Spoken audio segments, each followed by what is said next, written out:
Bienvenue sur le mystère des houris élus. Dans la vidéo précédente, nous avons exploré ensemble les caractéristiques physiques des houris élus, ces signes visibles sur le corps, parfois discrets, parfois flagrants, qui interpellent et intriguent. Ces marques sont comme des indices laissés sur la peau, des empreintes de notre destinée.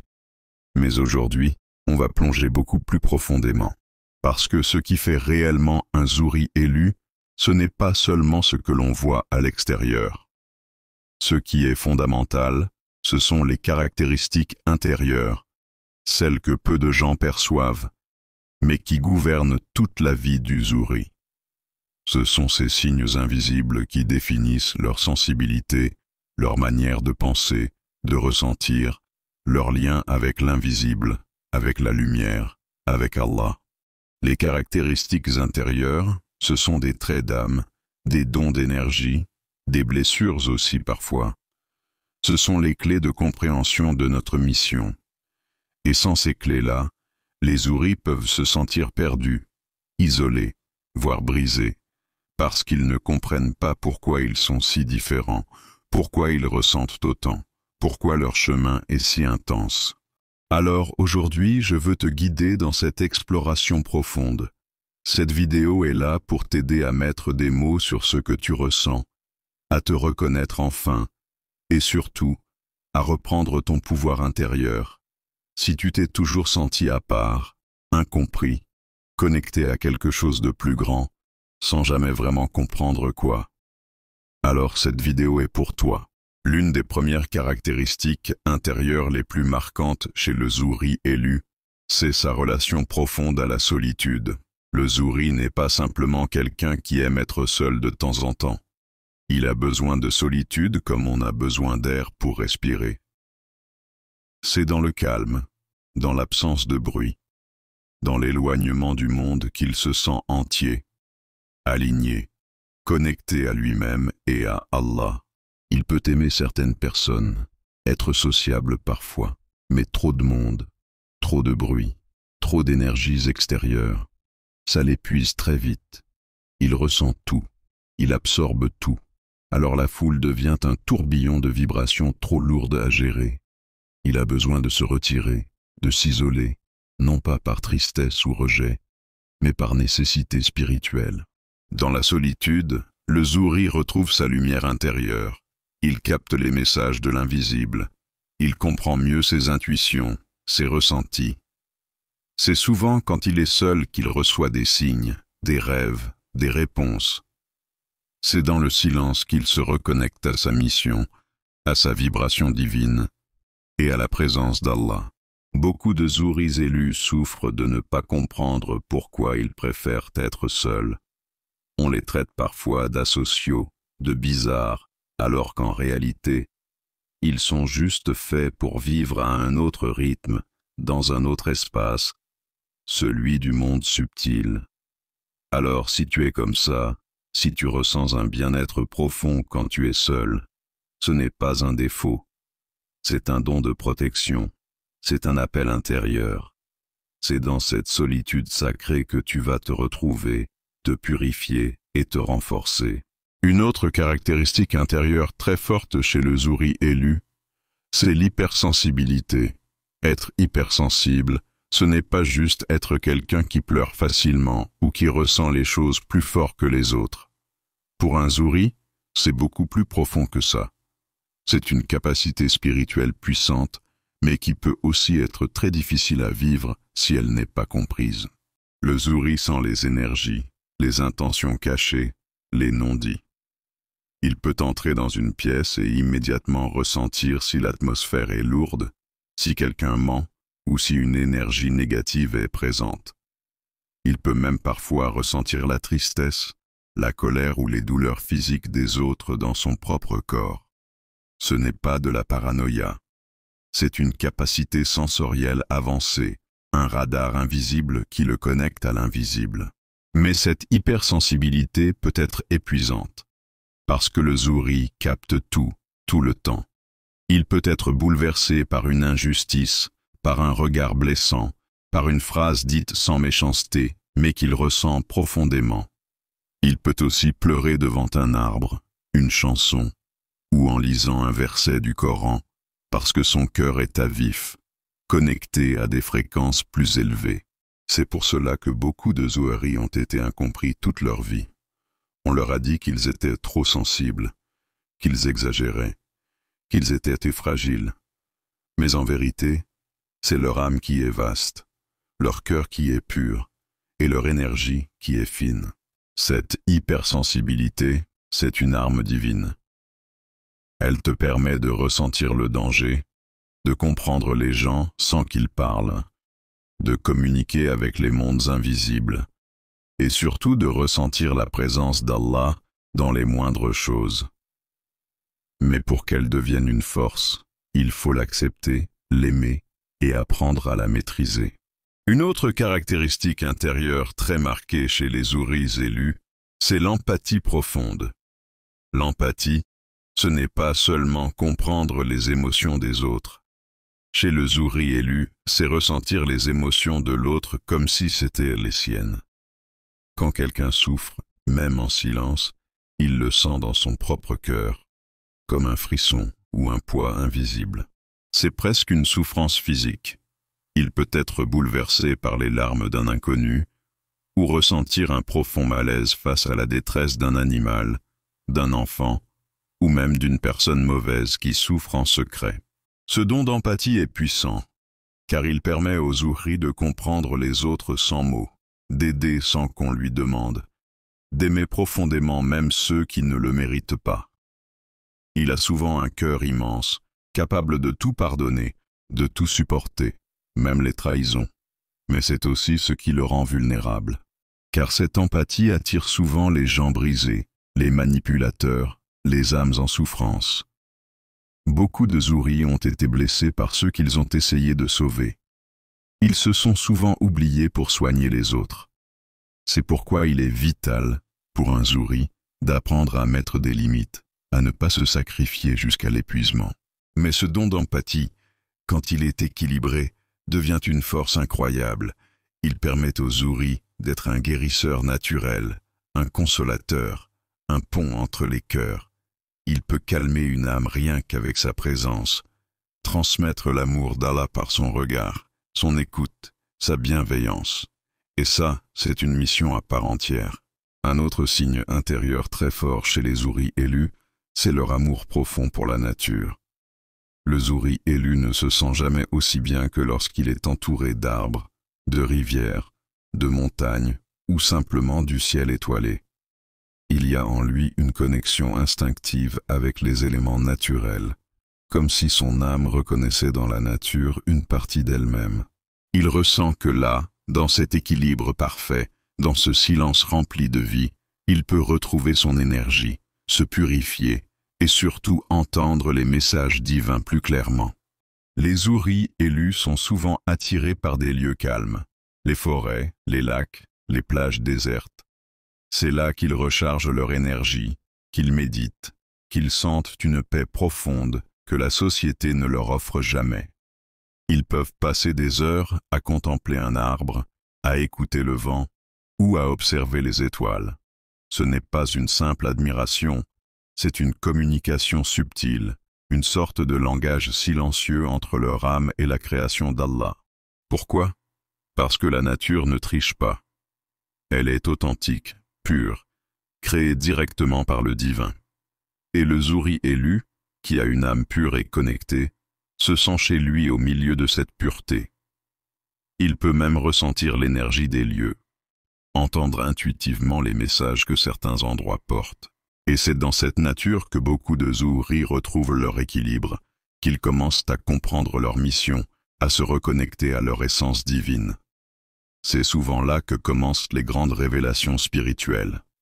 Alors, si toi aussi tu ressens ce lien intense avec la nature, que tu te sens apaisé, protégé ou inspiré quand tu es loin de la ville, c'est peut-être un signe que ton âme est alignée avec la mission des Zuhris élus. Un autre signe intérieur très fort chez les Zuhris élus, c'est ce sentiment constant d'être en décalage avec la société. Depuis tout petit, le Zuhri élu a cette impression de ne pas fonctionner comme les autres, de ne pas rentrer dans les cases, de voir le monde autrement. Là où la majorité suit un certain rythme, une certaine logique ou des règles établies, le Zuhri, lui, se sent étranger à tout ça, comme s'il venait d'ailleurs, comme si son âme portait une vérité plus profonde, qu'il ne peut pas toujours expliquer mais qu'il ressent très fort à l'intérieur. Il voit les choses en profondeur, là où les autres restent en surface. Il se pose des questions que beaucoup ne se posent jamais. Il peut ressentir une grande frustration de voir un monde superficiel, injuste, matérialiste, alors qu'au fond de lui, il rêve d'un monde spirituel, juste et vrai. Cette incompréhension entre lui et la société peut le rendre solitaire, triste parfois, ou même lui faire croire qu'il est anormal. Mais en réalité, ce décalage est une preuve de sa mission. Le Zuhri élu n'est pas là pour s'adapter à la société. Il est là pour la réveiller, pour apporter une lumière, une sagesse, une vérité. Mais avant de pouvoir le faire, il doit comprendre que ce décalage n'est pas un défaut. C'est un appel à rester aligné avec son essence profonde. C'est pour ça qu'il est souvent en décalage avec les gens de son âge, qu'il préfère les conversations profondes plutôt que les bavardages, qu'il se sent fatigué par les normes sociales. Il ressent trop de choses, voit trop de choses, pour pouvoir faire semblant comme les autres. Alors, si tu te reconnais dans ce ressenti, sache que tu n'es pas seul. Ce que tu ressens est l'un des signes que tu portes une mission plus grande que ce que ce monde t'a fait croire. Un autre signe intérieur très marquant chez les Zuhri élus, c'est qu'ils traversent des épreuves bien plus lourdes, bien plus intenses que la majorité des gens. Dès l'enfance parfois, ils vivent des douleurs, des injustices, des trahisons, des blessures qui laissent des traces profondes. Et pourtant, malgré tout ça, ils tiennent bon. Ils tombent, mais ils se relèvent. Ils pleurent, mais ils gardent la foi. Ce n'est pas un hasard. Ces épreuves ne sont pas là pour les détruire. Elles sont là pour les forger. Parce que le Zuhri élu est un guerrier de lumière. Et pour pouvoir accomplir sa mission, il doit être solide, lucide, éveillé. Il doit connaître la douleur, la souffrance, l'injustice, pour pouvoir ensuite guérir, aider, éveiller les autres. Ces épreuves sont souvent incomprises par l'entourage. On lui dit qu'il exagère, qu'il dramatise, qu'il est trop sensible. Mais ce que les gens ne voient pas, c'est que ces souffrances sont spirituelles, profondes, anciennes parfois. Ce sont des blessures d'âme. Et pourtant, malgré la noirceur qu'il traverse, le Zuhri garde en lui une lumière intacte. Il garde sa connexion avec Allah. Il sent au fond de lui qu'il y a un sens à tout ça, même s'il ne le comprend pas encore. Alors si tu as vécu des choses très dures, que tu te sens parfois brisé, fatigué, rappelle-toi, plus grande est la mission, plus grande est l'épreuve. Tu n'es pas faible, tu es en formation divine. Allah te prépare à un rôle que peu peuvent porter. Et le jour où tu comprendras ton vrai rôle, tu verras que toutes ces souffrances auront eu un sens et qu'elles auront fait de toi un guerrier invincible. Un autre signe intérieur très puissant chez les Zuhri élus, c'est leur intolérance totale à l'injustice. C'est ancré profondément en eux. Dès qu'ils voient quelqu'un souffrir à cause d'une injustice, ça les révolte intérieurement. Ils ne peuvent pas rester silencieux. Même quand ils étaient enfants, ils ressentaient déjà cette douleur dans le cœur en voyant quelqu'un se faire humilier, harceler, maltraiter, ou tout simplement pas respecter. C'est plus fort qu'eux. C'est comme si leur âme reconnaissait que ce monde ne tourne pas rond et qu'il faut agir. Ils ne supportent pas l'hypocrisie, l'abus de pouvoir, le mensonge, la manipulation, et ça les met dans des états très intenses. Parfois, ils vont même se mettre en danger eux-mêmes pour défendre quelqu'un. Parce que chez un Zuhri élu, la justice n'est pas une option, c'est une mission. Et cette sensibilité à l'injustice, elle n'est pas là par hasard. Elle fait partie de leur rôle. parce que Allah les a créés pour réparer, pour protéger les faibles, pour dénoncer le mal, pour être des boucliers vivants. Ils sentent au fond d'eux que quelque chose cloche dans ce monde et que leur âme a été envoyée pour changer les choses. C'est une flamme intérieure qui les pousse à défendre la vérité, même quand c'est difficile, même quand ils sont seuls. Et souvent, parce qu'ils dérangent les injustes, ils sont eux-mêmes victimes d'injustice. On les attaque, on les accuse, on les rejette. Mais ce rejet ne fait que confirmer une chose. Ils sont sur le bon chemin. Donc si tu es de ceux qui ressentent l'injustice comme une blessure physique, si tu ne peux pas fermer les yeux quand quelque chose ne va pas, alors oui, il y a de grandes chances que tu sois un Zouri élu. Et cette chaîne est là pour t'aider à transformer cette colère en force, et cette force en lumière. Un autre trait intérieur très fréquent chez les Zouris élus, c'est leur naïveté apparente. Et je dis bien apparente, parce que ce n'est pas un manque d'intelligence, au contraire. Les Zouris élus sont souvent très intelligents, très intuitifs, mais leur cœur pur les pousse à voir le bien chez les gens, même quand ce bien n'existe pas. Ils donnent facilement leur confiance, ils pardonnent vite, ils croient aux belles paroles, parce qu'ils ne comprennent pas le mal. Leur âme vient d'un endroit de lumière, donc elle a du mal à accepter que certains peuvent être malveillants, manipulateurs, ou même cruels sans aucune raison. Du coup, ils se font souvent trahir, utiliser ou blesser. Pas parce qu'ils sont faibles, mais parce qu'ils sont trop bons dans un monde qui ne l'est pas.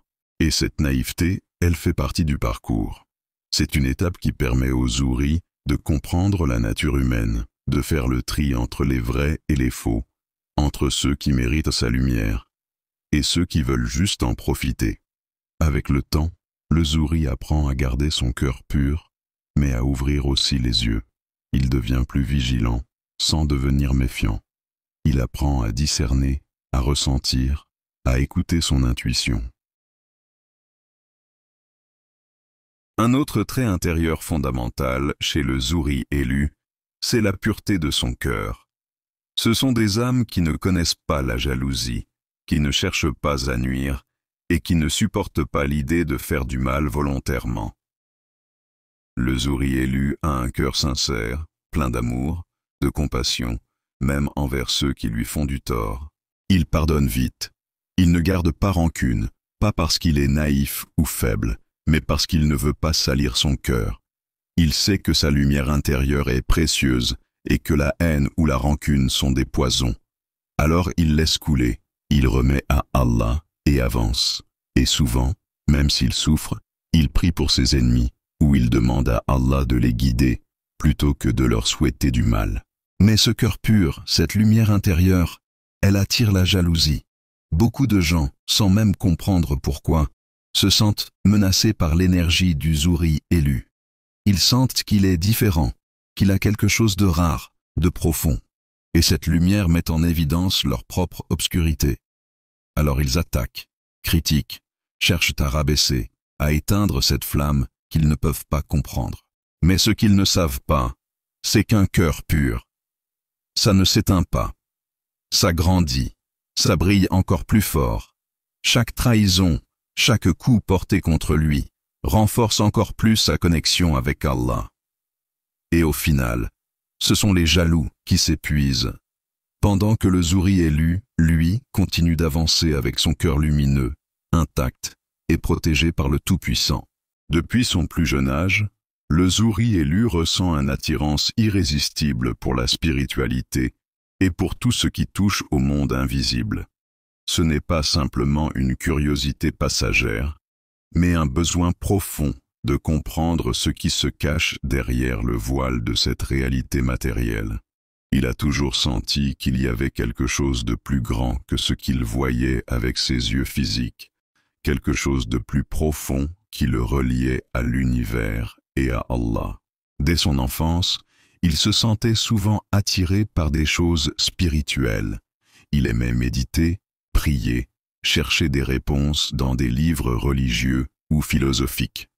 Il pouvait passer des heures à observer la nature, le ciel, les étoiles, cherchant des signes ou des messages au-delà de ce que les autres percevaient. Parfois, il avait l'impression de comprendre des choses que personne d'autre ne voyait ou de ressentir des présences invisibles autour de lui. Ce lien particulier avec le monde invisible se renforce à mesure qu'il grandit. Il ne trouve pas de satisfaction dans les plaisirs matériels, dans la superficialité de la vie quotidienne. Ce qui le touche profondément, ce sont les mystères de la vie, de l'âme, de l'univers. Il commence à comprendre qu'il a un rôle à jouer dans ce grand dessein spirituel, et c'est pour cela qu'il cherche sans cesse à se rapprocher d'Allah et à comprendre les lois invisibles qui régissent l'existence. Cette quête spirituelle n'est pas simplement une recherche intellectuelle, c'est une véritable mission de vie. Chaque expérience qu'il vit, chaque épreuve qu'il traverse, renforce cette connexion avec l'invisible, avec le divin. Il commence à ressentir des choses, à voir des signes, des synchronicités, à percevoir des messages au-delà des mots, et cela le guide sur son chemin. Le Zouri élu n'est donc pas un être ordinaire. Il est éveillé à un monde que la plupart des gens ignorent, et c'est cette conscience accrue de la réalité spirituelle qui le guide tout au long de sa vie. Le Zouri élu possède une intuition extrêmement développée. Depuis son plus jeune âge, il ressent souvent ce que les autres ne peuvent pas percevoir, comme une voix intérieure qui lui guide ses choix et ses décisions. Cette intuition ne se manifeste pas simplement sous forme de pressentiment, mais d'une compréhension profonde de la réalité qui va au-delà de ce qui est visible. Il sait, sans vraiment expliquer comment, ce qui est juste ou faux, ce qui est à venir, ou même ce que les autres ressentent, sans qu'ils aient à le dire. Cette intuition est comme un phare dans l'obscurité de la vie, qui l'aide à prendre des décisions, parfois à contre-courant de ce que la société attend de lui. Elle le pousse à prendre des directions inattendues, mais qui se révèlent toujours être les bonnes pour lui. Alors que d'autres doivent analyser, réfléchir ou demander des conseils, le Zouri élu sait instinctivement quelle est la meilleure voie à suivre, souvent avec une précision impressionnante. Cette capacité va bien au-delà de la simple réflexion logique ou rationnelle. Elle touche une dimension plus spirituelle et profonde, comme si l'âme du Zouri élu était connectée à une source divine de sagesse. Il perçoit les intentions des autres, leur véritable motivation, et peut même anticiper des événements avant qu'ils ne se produisent, comme un sixième sens. Cela fait de lui une personne souvent prédictive, capable de percevoir les conséquences de ses actions avant même qu'elles ne se manifestent dans le monde matériel. C'est un don précieux, mais qui peut aussi être un fardeau, car cette perception accrue de la réalité peut le rendre parfois incompréhensible aux autres. Il sait des choses que les autres ne savent pas, il ressent des choses que les autres ne ressentent pas, et cela peut entraîner des malentendus. Cependant, cette forte intuition est un pilier fondamental dans la mission qu'il doit accomplir, l'aidant à naviguer à travers les épreuves et à avancer avec certitude, même lorsque tout semble incertain autour de lui. Le Zouri élu est souvent un rêveur. Mais pas un rêveur comme les autres. Ses rêves sont prémonitoires ou remplis de symboles profonds qui lui transmettent des messages cruciaux pour sa mission. Il est rare qu'un rêve chez un Zouri élu soit simplement un produit de son imagination. En réalité, ces rêves sont des canaux à travers lesquels il reçoit des enseignements divins ou des alertes spirituelles. Parfois, il rêve d'événements qui se produiront dans le futur, ou de situations qui lui permettent de prendre conscience de choses qu'il n'avait pas vues dans le monde éveillé. Ces rêves peuvent être une guidance divine pour l'aider à prendre les bonnes décisions ou pour l'avertir des dangers à venir. Mais au-delà des rêves prémonitoires, il y a aussi une forte présence de symboles dans ces rêves. Ces symboles sont comme des énigmes qu'il doit apprendre à déchiffrer, et chaque symbole porte un message caché, une clé qui lui permettra de mieux comprendre sa mission et son chemin de vie. Par exemple, il peut rêver d'un arbre, symbole de croissance spirituelle, ou d'un océan calme, symbolisant la paix intérieure. Chaque image qu'il perçoit dans ses rêves n'est pas anodine. Elle a une signification particulière, souvent liée à une étape de son évolution spirituelle ou à des défis qu'il doit surmonter. Les rêves des houris élus peuvent aussi être remplis de présences spirituelles, comme des guides, des êtres chers disparus, ou même des figures spirituelles comme des prophètes ou des anges qui lui parlent dans ses visions nocturnes. Ces rencontres ne sont pas simplement un produit du subconscient, mais des échanges réels, des messages divins qui viennent éclairer le chemin du Zuri élu et le préparer à sa mission. Les rêves sont donc un outil puissant qui lui permet de naviguer dans sa réalité avec plus de clarté. Pour le Zuri élu, les rêves ne sont jamais simplement des rêves. Ils sont des révélations, un moyen par lequel l'invisible se manifeste dans le monde visible pour l'aider à avancer dans sa mission divine, tout en lui offrant des indices sur ce qu'il doit accomplir. Le Zuri élu a également une connexion profonde avec le monde des rêves, qui va au-delà des rêves traditionnels. Il est souvent capable de faire des rêves lucides, c'est-à-dire qu'il prend conscience qu'il est en train de rêver pendant qu'il rêve. Cette conscience dans le rêve lui permet non seulement de contrôler certaines actions ou événements dans ses rêves, mais aussi d'explorer des dimensions spirituelles et invisibles. Il peut ainsi interagir avec des entités spirituelles, voyager dans des lieux qu'il ne pourrait jamais atteindre dans le monde matériel, et recevoir des révélations directes ou des enseignements profonds sur sa mission divine. Les rêves lucides, chez le Zuri élu, sont bien plus que de simples expériences nocturnes. Ces moments de lucidité dans ses rêves sont souvent des occasions pour lui de se connecter à son âme ou de communiquer avec des êtres spirituels. Il peut recevoir des messages directs qui l'aident à mieux comprendre son parcours et à faire face aux défis de la vie éveillée. C'est comme s'il avait accès à un autre monde, un monde où il peut rechercher des réponses, rencontrer des guides spirituels ou comprendre plus en profondeur les enjeux de sa mission. De plus, il n'est pas rare que le Zuri élu fasse des voyages astraux, c'est-à-dire qu'il quitte temporairement son corps physique pour voyager dans des dimensions spirituelles ou dans des lieux éloignés. Lors de ces voyages, il peut se rendre dans des plans supérieurs, ou rencontrer des âmes qu'il doit aider, ou même des ancêtres et des guides spirituels qui lui transmettent des conseils pour son cheminement. Le voyage astral est une forme de protection et de révélation pour lui, car il est souvent en quête de réponses à des questions profondes concernant sa mission ou sa place dans l'univers. Lors de ces voyages, il peut aussi recevoir des enseignements spirituels directs qui ne sont accessibles que dans ces états altérés de conscience.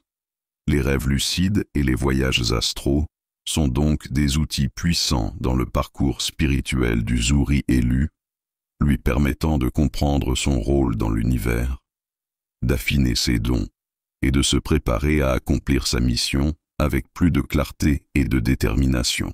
Ils ne sont pas simplement des expériences mystiques, mais des étapes essentielles dans le développement spirituel du Zuri élu. Une autre capacité intérieure souvent présente chez le Zuri élu, c'est cette hyperperception des présences invisibles.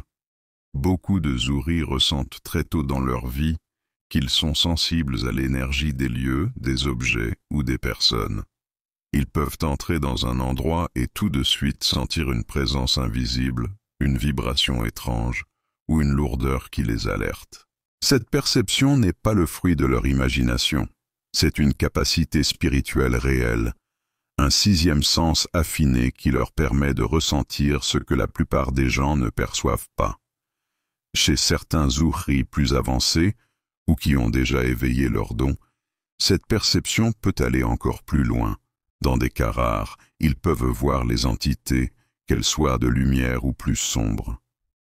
Cela peut se manifester par des ombres, des silhouettes, des flashs lumineux, ou même des apparitions plus précises.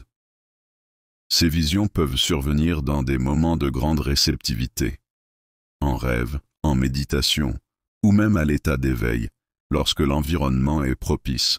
Mais cette capacité, bien que parfois déroutante, n'est pas là pour faire peur. Elle est là pour protéger le Zuri, pour l'avertir, pour l'aider à discerner les lieux saints des lieux malsains, les gens lumineux des gens sombres. C'est un outil précieux dans sa mission, un radar spirituel qui lui permet d'avancer avec plus de lucidité et de prudence. Un autre signe intérieur que beaucoup de Zuhri élus expérimentent, c'est la capacité d'entendre des choses que les autres n'entendent pas. Par moments, sans raison apparente, ils peuvent entendre des paroles, des mots, des souffles ou des sons qui semblent venir de nulle part, souvent d'un seul côté, dans une oreille en particulier. Ces messages sont parfois clairs, parfois symboliques, mais ils laissent toujours une impression très forte. Cela peut être une voix douce qui prévient, qui appelle ou qui donne une information. D'autres fois, c'est un mot isolé, une vibration sonore, ou même un rappel spirituel qui pousse le Zuri à prier, à méditer ou à se reconnecter. Ces expériences peuvent être déstabilisantes au début, surtout si on ne comprend pas d'où ça vient, mais en réalité, elles font partie des capacités spirituelles données par Allah à certains élus. Il est important de garder en tête que tout ce qui est entendu n'est pas à prendre au pied de la lettre. Il faut toujours demander la protection d'Allah, rester en état de pureté et faire preuve de discernement, car le monde invisible contient à la fois la lumière et les ténèbres. Mais chez le Zuri éveillé et bien guidé, ces auditions spirituelles sont souvent des signes précieux qui confirment qu'il est sur le bon chemin ou qu'il doit faire attention à quelque chose. Un autre don intérieur que possèdent certains Zuris élus, c'est la télépathie. Cette capacité rare se manifeste par le fait de ressentir ou capter les pensées, les émotions ou les intentions des autres, sans même qu'ils parlent. C'est comme si leur âme ou leur énergie transmettait une information que le Zuri peut ressentir instantanément, comme une vibration ou une image mentale. Parfois, cela se traduit par le fait de répondre à quelqu'un avant même qu'il ait parlé, ou de deviner ce que la personne allait dire. D'autres fois, c'est en captant une intention cachée, une mauvaise énergie, ou une pensée profonde que la personne n'a jamais exprimée à voix haute. Cela peut être un grand avantage pour se protéger, mais cela peut aussi devenir pesant, car le Zuri ressent souvent trop. Ce don de télépathie n'est pas là pour espionner les autres, mais pour se protéger, aider ou guider ceux qui sont sincères. Il faut l'utiliser avec sagesse et toujours avec l'intention pure. Plus le Zuri se purifie, plus ce don s'affine. C'est aussi un signe de connexion spirituelle profonde, car cette capacité fonctionne d'âme à âme, au-delà des mots, et reflète la lumière intérieure de celui qui la possède. Un autre trait fondamental du Zuri élu, c'est cette sensation intérieure profonde d'être protégé. Même s'il traverse des épreuves très lourdes, même si tout semble s'effondrer autour de lui, au fond de son cœur, il sait. Il sait qu'il n'est pas seul. Il sent une présence invisible, une force supérieure qui le soutient, qui veille sur lui et qui intervient toujours au bon moment. Il peut vivre des situations extrêmes, être au bord du gouffre, mais un secours arrive toujours, souvent de manière inattendue, parfois miraculeuse. Cette protection divine est unique, elle ne s'explique pas, mais elle se ressent puissamment. Beaucoup de Zuri élus disent qu'ils se sentent comme guidés, entourés ou repêchés à chaque fois qu'ils sont au plus bas. C'est parce qu'Allah a une mission pour eux.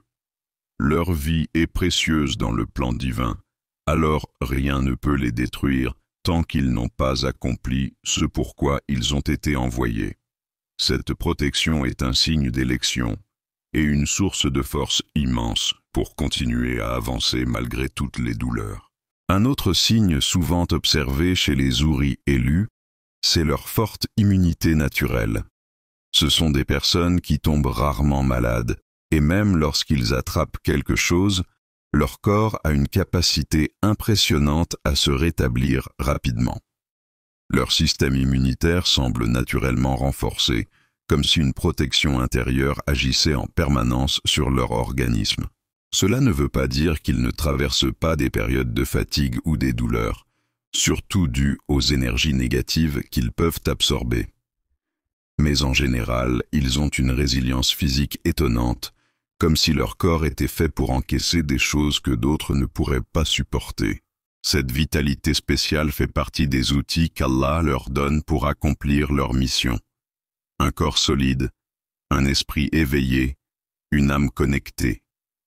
Ils ont besoin de cette force pour traverser des situations parfois extrêmes et continuer à se relever encore et encore. Un autre point très marquant chez beaucoup de Zuhris élus, c'est leur groupe sanguin.